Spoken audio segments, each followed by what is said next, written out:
وہ بزدل نہیں تھے، وہ جرت والے تھے، وہ دلیری والے تھے۔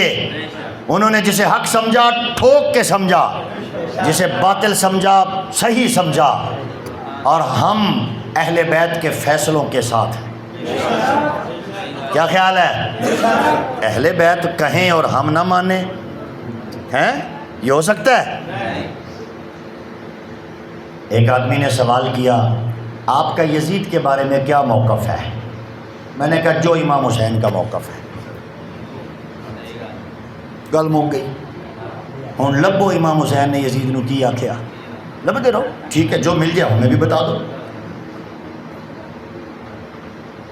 کہتے جی خاموشی آ رہی ہے کتابوں میں نے کہا پھر ہم بھی خاموش ہیں، تو فی لسان ہے۔ جس نے سیدنا حسین ابن علی کو بلایا اور دھوکہ دیا، 1400 سال سے اس پر خدا کی لعنت۔ بلند آواز سے کہو، جس نے حضرت حسین کی شہادت کی سازش کی، اس پہ اللہ کی لعنت۔ جس نے واقع کربلا میں آل رسول سے زیادتی کے مشورے دیے، ان مشیروں پر بھی خدا کی۔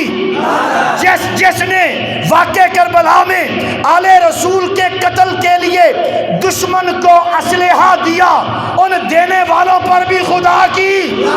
جس نے حضرت حسین اور آل رسول کے قتل میں ہاتھ استعمال کیا، اس ہاتھ پہ خدا کی۔